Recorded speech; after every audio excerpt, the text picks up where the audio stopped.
What is up, bros? Me, Josh here. In today's video, we're going over the Tier 6 cruiser, the Perth. Now, this is the only ship that's currently in the Commonwealth nation. It's its own nation. It's going to be kind of a joint of a bunch of other countries kind of put together, and there's going to be more to come. The only downside about the Commonwealth nation is there is only this ship to train up the captain. Luckily, the ship is a ton of fun to play, and I had recently just gotten this ship out of a super container. So at Tier 6, it's pretty competitive for cruisers. There's the Budyani, there's the Molotov, there's the Cleveland, there's a lot of really good ships, and especially a lot of good battleships, which like to eat these things alive. So this one has a nice little trick up its sleeve that it will keep it alive for extended periods of time. So let's dive into the quick stats on this. 27,000 life. It's a fragile cruiser. This thing plays a lot like I would say a Leander, but it has HE, so it's a little different. So 27,000 life. Kind of okay. It has a little bit of armor, not too much though. You are very, very fragile, so just keep that in mind. Main armament, 7.5 second reload, and actually I was finding this thing to hit very, very hard with this HE. I don't even have a inertia fuse on this, Captain, and I'm interested in trying it on it, but already the alpha damage I was seeing out of this ship for the HE was really good, as well as the AP being very solid as well. Downside of these is it doesn't have that long of a firing range at 12.8 kilometers, one of the shortest of all tier 6 cruisers, but you do have a spotter plane, which helps you get a little bit extra range for an extended period of time. You are definitely going to need it. So mediocre range at most of the time, but with a spotter plane, you can get some competitive range there. 2 sets of 4 torpedoes at 8 kilometers. These are pretty basic torps, but it is nice because with the stealth on the ship, you can actually almost stealth torp. 6.8 kilometer, 8.6 kilometer detection with a 10-point captain. This was actually pretty nice, and you can kind of get some sneaky little torps as you're running away. Relatively fast. AA is pretty mediocre, but most of the time, like I said, you're going to be playing it very Leander-like. One thing that's a little different about this smoke compared to another smoke is we're used to you lay down the smoke, that smoke sits there for a certain amount of time, then it dissipates. Now this one has a generating smoke throughout the entire playstyle, and it makes for a very fun playstyle. So what happens is the smoke on a normal ship is usually active for whatever 20 seconds, 30 seconds, and then it is then there for a long time. So you're laying smoke for a certain amount of time, smoke stays there for a certain amount of time, and then the smoke dissipates after, let's say, a minute or something like that, a minute plus.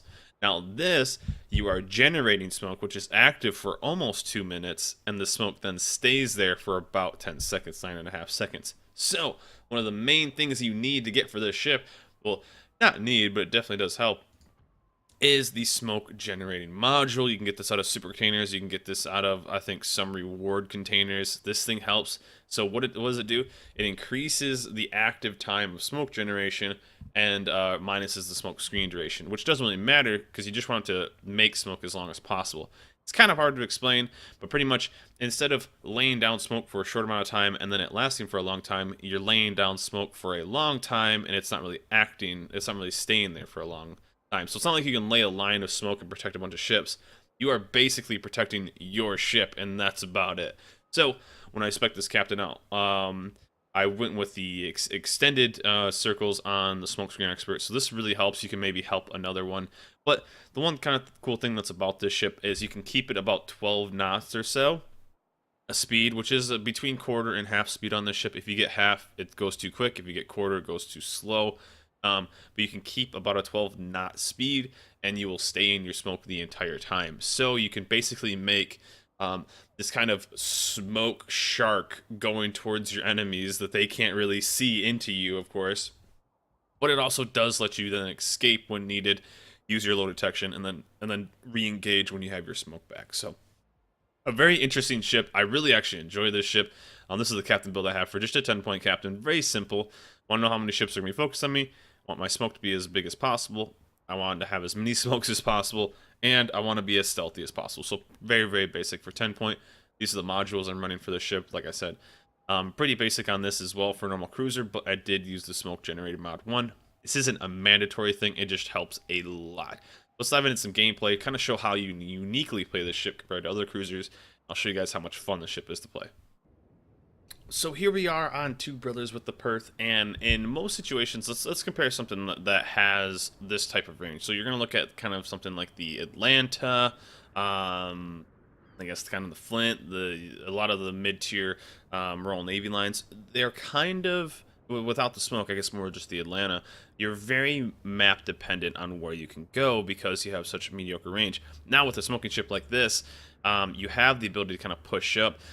Now, unlike a Royal Navy cruiser where you kind of have to sit in one spot, this one you can actually be semi-mobile with your smoke and be either aggressive or defensive on your movements. So it's either going towards or going away from your target and continuing to pump out lots and lots of fire. Now, we went against a nice little division of some friends, and they are all battleships. So basically my counter right here. And so I had to be very, very careful of where I was. This enemy team had 5 destroyers as well, so I had to be very careful. There's the potential of me getting spotted and then getting absolutely melted by these guys. But I'm going to use this island as my advantage, and we're going to hopefully have some good support. Maybe a smoke screen from our DD, and then help him kill whatever DDs are going to be spotted here, as he's in the Gator right now. So there's the Moss. Unluckily, I'm in a bad spot, but I wouldn't want to open up right into this destroyer anyway because of all the battleships there. I don't want to get absolutely deleted. So gonna help him a little bit, pop some sonar, and then slowly start to slow down. There is the smoke, and we're gonna start. So basically, as you can see, 10 seconds, and sadly down goes our Gator. Detonation is a thing, as everybody in chat's gonna say now. Fun and engaging, that's what everyone always does. But as you can see, I'm slowly moving. I'm slowly moving with this thing, which makes it even harder. People have learned to shoot into smoke, but if you're constantly moving, it's actually pretty tough to hit this thing in smoke. So, kind of nice, and I'm kind of bouncing between quarter and half speed, but since I have the spotter plane up, one, I'm going to be pretty immune to torpedoes coming in, which is kind of nice, and I have this Mahan here to kind of screen for you, so if he does spot a DD, I can put some damage on him. We have no spotting, which kind of sucks. And this ship, you have to be very, very careful when you engage your fights, because the smoke downtime is decent. You're going to actually have a little bit of time. You're not going to be able to do anything, you know, and really anything outside of the firing range. And with the nice little RNG right there, we're able to pop on two fires on that Scharnhorst and just slowly start to burn them down.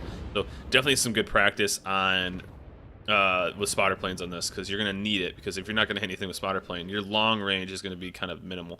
But like I said earlier, this thing has decent little alpha damage, and you know, Inertia Fuse is the new ship that's kind of coming up. I mean, 3,400 on that, that's pretty freaking solid.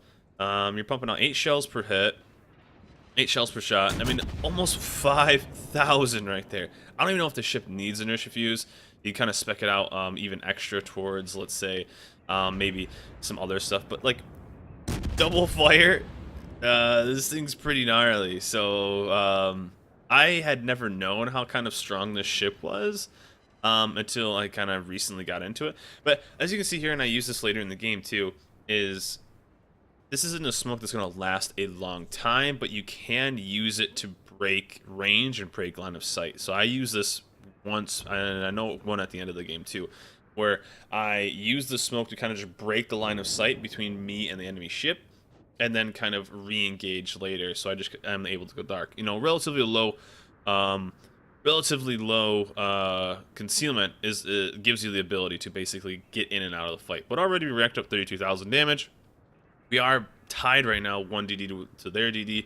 Kind of sucks. Our DD is a very solid player, and it sucks to kind of lose them. So what I'm seeing right here is I'm seeing this island to maybe put some damage on these 3 battleships that are basically turned into kind of like a free farm. So I'm going to support this Mahan, do as much damage as I can to this Akatsuki, and get that DD off the board, because we know they have a couple DDs over here still. They had the 1 Moss, I believe, and the Akatsuki. So me and this Mahan push this guy. Their battleships are all pushing far away. Honestly, I only have to worry about the 2 Scharnhorst over there, not so much the Gneisenau. The Gneisenau at range, although I love the ship, is not that accurate. So, talking with this Mahan, let's push this DD, and let's kind of just finish him off, so then I can use this island as that time in between doing damage. Because this is what you need to look for with this ship. You need to look for, 1, where can I smoke? Because during that time, I wouldn't say you're immune to damage, but you have the ability to just be very, very effective in your smoke. But then you need to look at where you can do damage during that, because if you stay dark that entire time, then you're not going to be very effective. So what do? You try to find where you want to go. You always want to be able to find the next spot prepared. It's basically a chess match, just like in this game. You want to find the next spot, and there's a nice little dispersion right there. Down he goes, easy peasy. This thing just dunks on everything. I love it. So their Scharnhorst is about to go down very shortly, which means I can start working on these other battleships. As you can see on the minimap, last spotted, we have 2 more battleships, a cruiser, I think it was the Pensacola, another battleship coming in, and a destroyer. So we need to find that guy and then start putting some pressure on these guys. So I'm looking at that island in front of me as cover. The next island is potentially some cover, and just looking to where I can pump out damage. So I want to point something out, if it's ever going to show it, but the Bliss off to our right did a mistake that I think a lot of people do in this game that they don't realize when they're playing destroyers. Is at first you want to turn your AA off. As you can see, he's trying to get away from this guy, but his AA is still going off. As you can see, it's still going off right there. So it's impossible for him to go dark because his AA is going to keep him lit. So if you were a destroyer, be sure to hit P, turn off your AA, and then it'll help you not be shooting at planes. Now, it's not a bad thing to have your AA on maybe later if you're all by yourself shooting down a plane or something like that. This Mahan laid a perfect little smoke for me right here, so that's amazing. I'm gonna have this. If you can get a coordination with another, like with another destroyer or something like that, to give you smoke, oh baby, this thing is gonna be. If you have smoke for your downtime between yours, you're gonna be a nice little position right here. So I'm gonna be pushing in. I have my smoke ready. Yeah, just wanted to point out that he could have probably gotten away in that situation if he had his AA off. So just keep that in mind. Little tip for destroyers to keep your AA off. It might help you in the long run. So right there, I'm in smoke, gonna pop my sonar and basically just start wrecking. Try to shoot down that plane. Remember, our AA rating's like 28, something special. But what can we do? We can do lots of damage to these guys. So we know one more DD. We know the DD's here. This Gneisenau is here. The Scharnhorst. I'm not super worried about any of these guys, really, because I have my smoke next.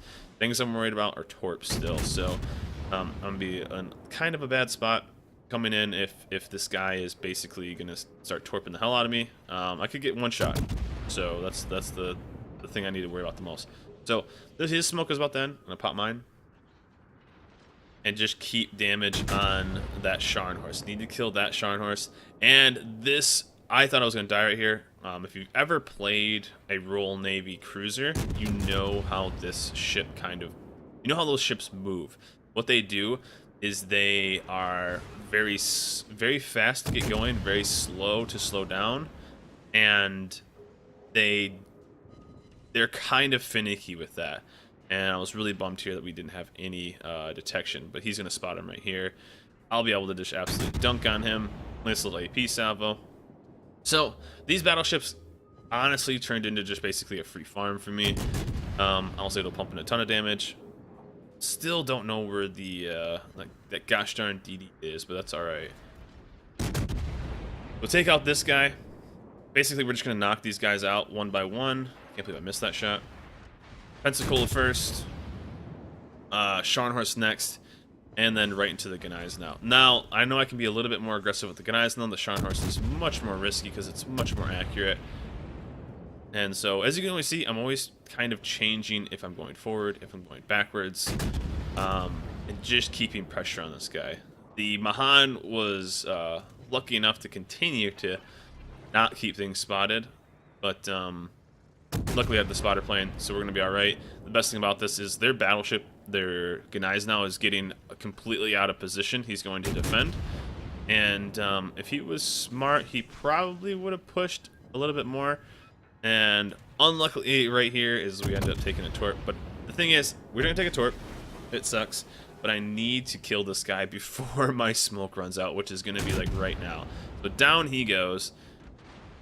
There we go. Beautiful. And I have my spotter plane ready. So I can start lighting up this Gneisenau right away. We have completely turned this game around. Been able to farm almost 80k damage. And gonna be alright. So I'm gonna push this cap with this Mahan. We're not gonna lose against this Moss. There's just no way unless he gets a torp on me. Or if somehow that Gneisenau 360 no-scopes me. I was thinking I had one ship focused on me, and I was thinking maybe it was that New York off to my right. I think he ended up going channel or something like that. And I was like, okay, this might be a problem. He might put a shot on me, but I'm pretty sure now it's just the Moss that was focused on me, and not any of the battleships, so nothing really to worry about. But they're putting pressure on him from his right side, so I'm gonna keep the left side just pumping damage out, and the Mahan's gonna be able to get that cap.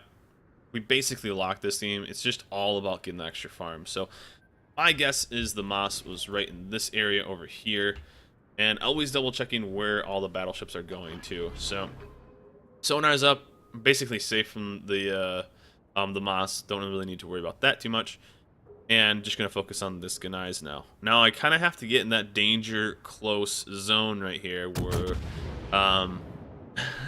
we get a nice little compliment in chat, and where I'm going to be shooting with spotter plane, but at this point in time we have such a point lead that there's no reason for me to not keep shooting. There really isn't. I don't have smoke, but what do I get by not shooting here? I'm going to miss out on damage. So there's the Moss as well. The Moss played that perfectly, and we just misjudged this. I think we maybe were a little high or something like that, but I'm going to push right into this Ganai and just keep doing damage. 100%. There's no downside for me to shoot except maybe getting killed, but who cares at this point, especially if you get a fire in this guy. And still look at that alpha damage. It's pretty nuts. So Ganais now takes him down. He actually got that guy with 2 orbs, which is kind of funny. So what are you gonna do with the Ganais now? You're gonna try to get as skinny as possible, or in this situation it doesn't really matter because it's the Ganais now. And right here I was like, okay, he's gonna die. And per usual, as I start to go, he starts to heal through all my damage. And I was really bummed. I'm like, come on, man. Come on. And so what do? I turn tail, start to head out, and he's just basically healing through everything. So switching to AP, I've had enough. I've had enough of that. I would have had him killed if I just would have shot AP. So back turret's only 4 shells going out. And because he's the Ganais now, he missed. So we'll just AP him down, but this is what I'm talking about right here. The smoke breaks line of sight. So what am I going to do? I'm going to turn and just basically kind of chill in my smoke now. There's nothing he can do. Absolutely nothing. And boom, down he goes. 3 kills, almost 100k. We're right around 90 and some change. And the Mahan is going to go finish off with the New York as well. So the Perth, guys, this ship is a ton of fun. If you can get it. I luckily got it in a super container. Didn't think this ship would be so fun and especially so strong. A blast to play it. I'm looking forward to playing it some more. Waiting for the Mahan to get that kill. But if you can, pick it up. Hope you guys enjoyed this video. Remember to like, subscribe. See you guys next time.